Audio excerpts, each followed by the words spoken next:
Week 7 QB rankings. Let's dive straight in with the S tier. On his own this week, Tom, Jayden Daniels. Why is Jayden Daniels all alone in the S tier? Well, Jayden Daniels just seems to be looking back to himself. Like the game on Monday night, it felt like we were kind of seeing him looking healthy, looking good. And the big thing for Jayden Daniels is that he gets to play Dallas. And if you get to play Dallas, then you are going to be ranked quite highly. And Jayden Daniels hasn't really made hay this year as much with the downfield ball as much as he did last year. But Dallas, they've allowed 7 touchdowns on throws, 20-plus yards downfield. No other team's allowed over 4. And I think a big part of that for Jayden Daniels is that Terry McLaurin hasn't been healthy or hasn't been playing well when he's been out there due to the contract situation over the summer. Now he's back to practice this week. It sounds like that we could get a healthy Terry McLaurin back out there. Maybe he's still rusty, I don't know. But if they open up that downfield threat a little bit more, then the bigger spike weeks can come. And yeah, I think that Jayden Daniels set for a monster week. Yeah, absolutely. And the encouraging thing for me, obviously, with the knee injury, we spoke about being worried about how much he'd rush. He had 11 rushes last week, 4 of which were design carries and 7 were scrambles. So he's obviously feeling comfortable with the knee. As you said, any matchup against Dallas means you're going to be ranked very highly, and I'm very confident in him. With Lamar and Josh Allen as well, it's going to be alone at the top. Yeah, and Dallas, just to touch on it quickly, they've allowed a league-high 5 quarterback 1 games so far, and they've allowed 7 wide receiver 1 or wide receiver 2 finishes. They just absolutely hemorrhage points through the air right now, and Daniels can take advantage. Yeah, they're 32nd in adjusted fantasy points allowed to the QB position, the running back position, and the wide receiver position. So, not very good. Moving into the A tier, we have got Patrick Mahomes, Dak Prescott, Caleb Williams, Drake May, Jalen Hurts, Baker Mayfield, and Justin Herbert. Let's start off with Patrick Mahomes, the now favourite for the MVP, on pace to set career highs in rushing attempts and rushing yards. Tom, is it that rushing production that has got him back to his very best for fantasy?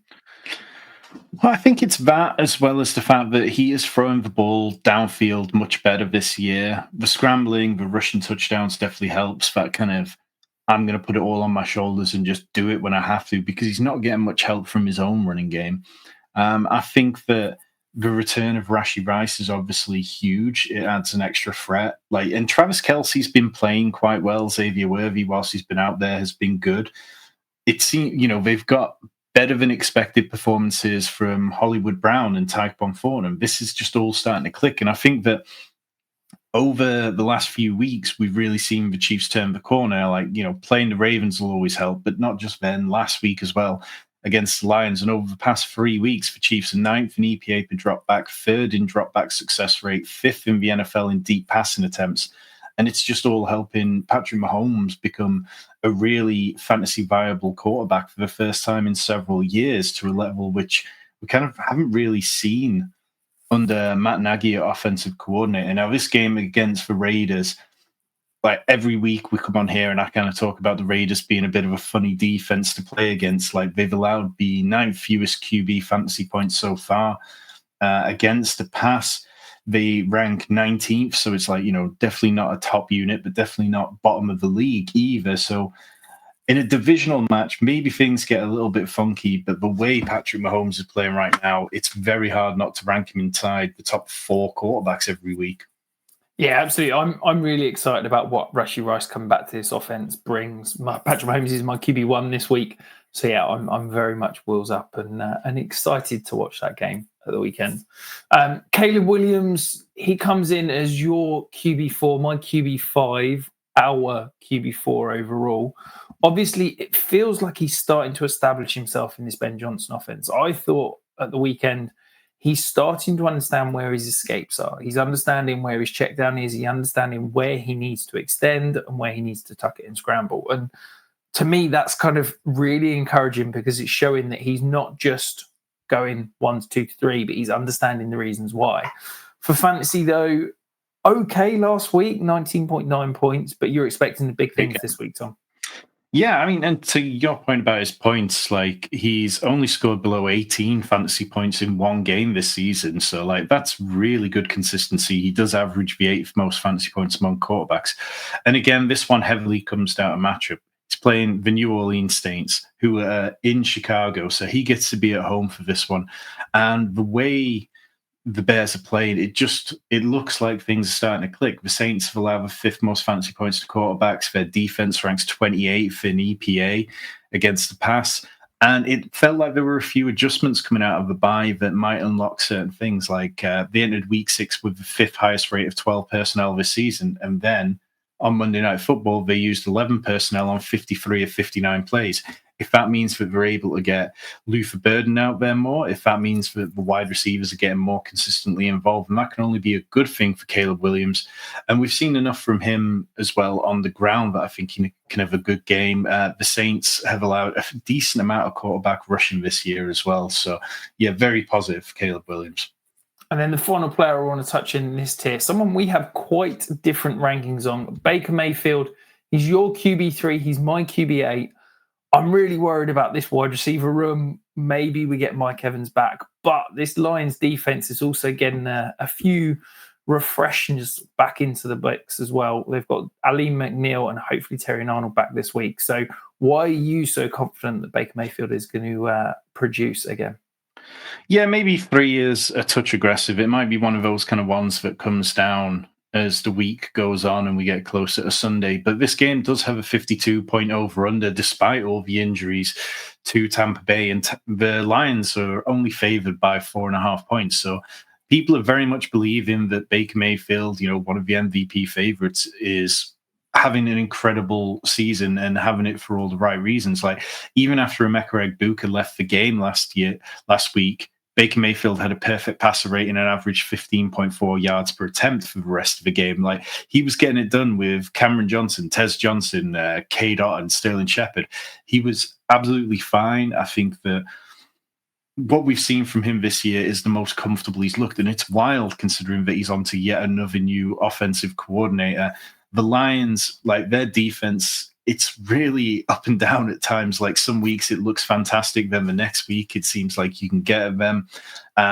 They've allowed the 6th most fantasy points to opposing quarterbacks. I think that Baker will be absolutely fine here. Maybe 3 is a touch too high, and maybe he drops down below a couple more of those guys. But I still think he belongs in the A tier. Yeah, before we move on to the B tier, though, if you are finding this for the first time, it takes 2 seconds. It costs you nothing, but it helps us out massively. Hit that subscribe button down below. Moving into the B tier, nice skinny one this week. We've got Bo Nix, Daniel Jones, and Jordan Love. I want to touch on Bo Nix. A lot of people watched the game last weekend because it was an island game. Look, I keep saying this every week. He's just not playing good football right now, and Sean Payton's not helping him. It's not a conducive offense. It's not a rhythmic offense. It is shot plays. It is gadget plays. It is screens. And I just don't think Bo Nix feels in a rhythm. Do you think that there's some hope and upside there, or do you feel like this is just going to continue week after week and it's going to feel clunky? I agree with you. It's like the usage of the wide receivers is always so unpredictable, and perhaps that makes sense to Sean Payton, but perhaps it's also throwing Bo Nix off at times. Like if you don't have the same guys out there, who you can rely on play to play, then maybe it does become difficult for him.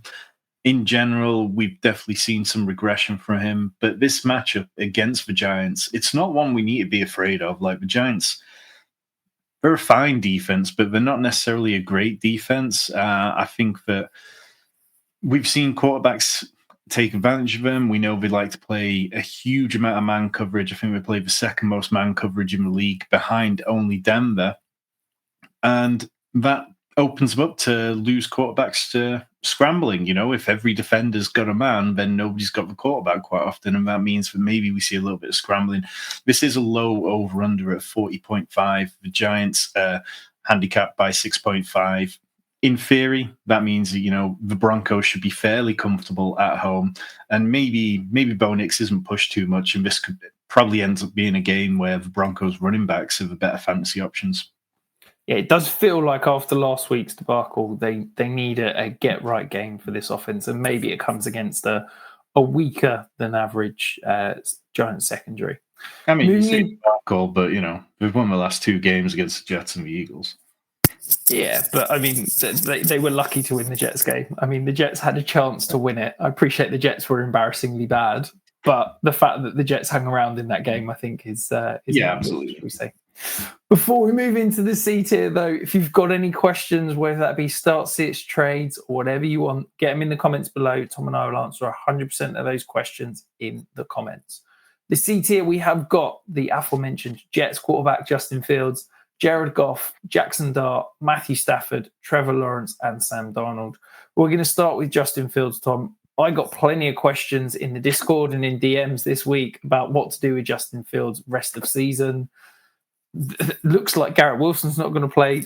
Perhaps Josh Reynolds is also not going to play. Justin Fields had minus 10 passing yards on Sunday. Are we just expecting a shed load of rushing attempts and running yards that may buoy his fantasy production, and or is it just time to move on? Well, it's definitely not a fun matchup. Carolina's defense has been pretty legit this year. Their pass defense does rank 26th, but they have a habit of really containing things along the way. They haven't allowed a huge amount of quarterback fantasy points this year. They rank 18th in total fantasy points allowed. And as much of, we can point to certain things on the Carolina side, the big part here is that ever since week one, Justin Fields, he just hasn't been good. He's 33rd in yards per attempt, 30th in completions over expected, and 35th in pressure to sack rate.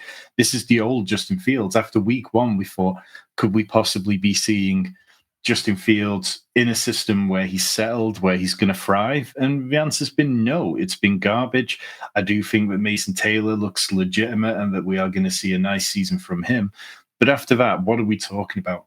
Josh Reynolds, Alan Lazard, who, the rumors continue that he'll probably be in Pittsburgh by mid-November. And then a bunch of unproven talents. You can't rely on Breece Hall catching every dump-off pass. And, it is a big week for Justin Fields. It would be nice if he can get past this one because I believe he plays Miami next week. But I've seen Justin Fields. He was dropped in my home league this week, and I must believe that that's happening in plenty of other leagues. Yeah, I think the issue with Justin Fields was that in week one, his pocket presence was phenomenal. It was completely against what he'd been his entire career. We're now at a point where he's got the league high 3.2 seconds in time to throw. He's also got a pressured sack rate of almost 25%. That's not sustainable. He's holding on to the ball too long. The offensive line is playing well, but the offensive line can't block for 4 or 5 seconds every single time. On Sunday, he had over 5 seconds time to throw on plays when he was sacked. A guy like Justin Fields, if it's not open on the first or second read, he needs to be taken off. He can't be allowed to try and sit in the pocket. He's not Peyton Manning back there. And as a Jets fan, I'm incredibly frustrated. As a fantasy fan, I still think there's enough there just with the rushing that you've got to almost just keep starting him in those 2 QB leagues. Yeah, I'd probably look to get away from him in a 1 QB league. I just can't take the potential risk, but in a super flex as a QB2, I think you've got to plug him out there. And it's difficult because we definitely bought into the argument over the summer that the Jets aren't going to bench Justin Fields given the money they gave him for Tyrod Taylor. But as the pressure starts ramping up, all of a sudden you start seeing coaches get very hot feet. And all of a sudden it's like, okay, well, are we going to get more out of Tyrod Taylor for the rest of the year? And it really does feel very bleak. And you definitely need to have a security blanket if you've got Justin Fields on your team. Yeah, it's not a conversation I expected to be having 5 weeks ago. But the other player we want to touch on, Jaxson Dart, Tom, you were a big fan throughout the offseason. The rushing is absolutely insane, leading quarterbacks in the NFL in both scramble rate and designed lanes per game. Do you think that this is sustainable, or are we expecting him to reduce number of rush attempts and become a little bit more of a pocket passer?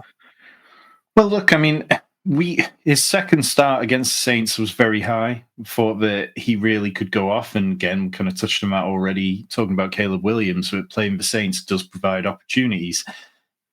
Then against the Eagles, I thought, no way this continues. And what we saw was just phenomenal.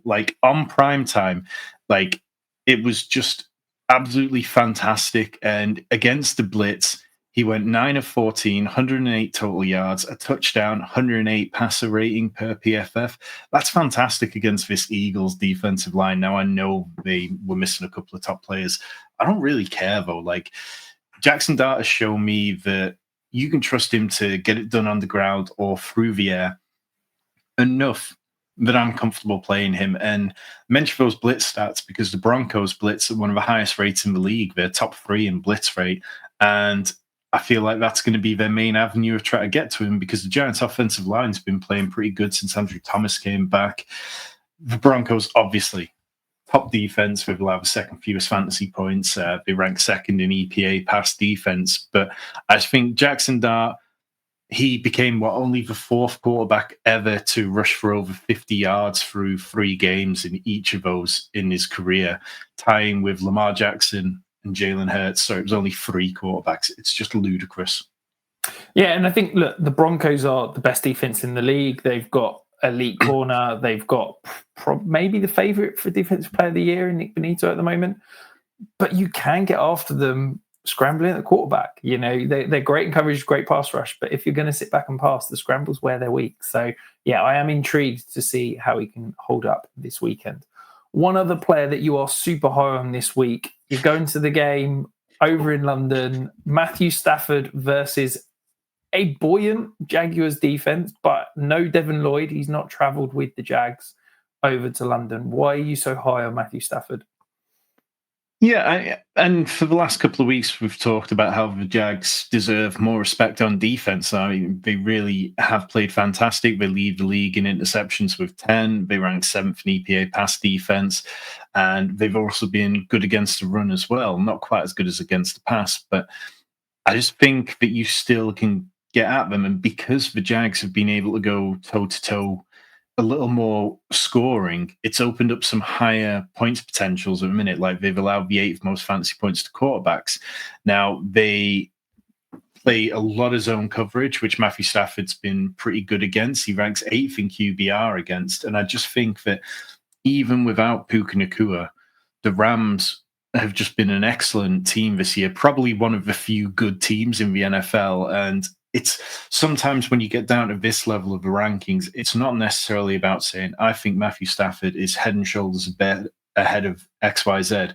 It's just saying a confidence level and the amount of games he's had this year where he's passed for a higher volume of yards and a higher volume of passing touchdowns than we were seeing last year. That makes him an easier start. Yeah, and then moving into the D tier, we've got CJ Stroud, Aaron Rodgers, Brock Purdy, Michael Penix, Bryce Young, Spencer Rattler. Let's touch on Brock Purdy quickly. He was back at practice in a limited fashion on Wednesday. We're expecting him to play. Have you got any trepidation starting him, given the wide receiver injuries, but also obviously returning from that toe injury? Well, the main trepidation I have for him is the fact that he's playing Atlanta, who this time last week we talked about Josh Allen, who I think we had both as our QB5, and we talked about the fact that a lot of people would be surprised by that. But the reason was Atlanta's defense is legit this year, and it's wild to say that, but they rank second in yards per game on offense, Atlanta, but first on defense. Like, they've been brilliant. Even if George Kittle's back, Atlanta are yet to allow a top 12 tight end finish. And Kendrick Bourne has been fantastic, but I don't know whether that's going to be enough for Brock Purdy to be really fantasy viable here in his first game back. Juwan Jennings is playing through like 5 broken ribs, which just seems utterly absurd. Yeah, not 100% sure I believe that, but that's probably a conversation for another day. Yeah, well, definitely. But yeah, Atlanta, they just don't give up much to opposing quarterbacks, much to opposing running backs, wide receivers, or tight ends. They don't rank outside of the top 5 in terms of fewest fantasy points allowed to any of those positions. And I'm going to keep treating them with respect until I see otherwise. No, makes a lot of sense. And then we will round into our E tier. We've got Dylan Gabriel, Tua, Jacoby Brissett, Joe Flacco, Geno Smith, and Cam Ward. Tom, let's touch on Geno Smith. Look, I feel like I've been flying the flag for a few years. Like, this was a quarterback I enjoyed watching, pushed the ball downfield at a ridiculous rate, was aggressive, was accurate downfield, and enjoyable to watch. Obviously, he started badly. It's not going well in Las Vegas. And then last week was pathetic. He checked everything down. He was scared to push the ball downfield. Tom, have they broken my boy? I think, yeah, there's a mismatch between how he wants to play, I think, and this scheme. Because even when Brock Bowers has been out there, it hasn't looked good for Geno at any point this season. And like Geno was somebody I was quite comfortable as having as my QB2 in a best ball roster and sticking at 2 QBs overall. Well, so far this season, we've seen 2 games over 18 points from Geno. And then the rest, he's at 6.2, 7.9, and 9.7. And now going up against the Chiefs, yes, this one, it's on the road. Like, that is not a good recipe.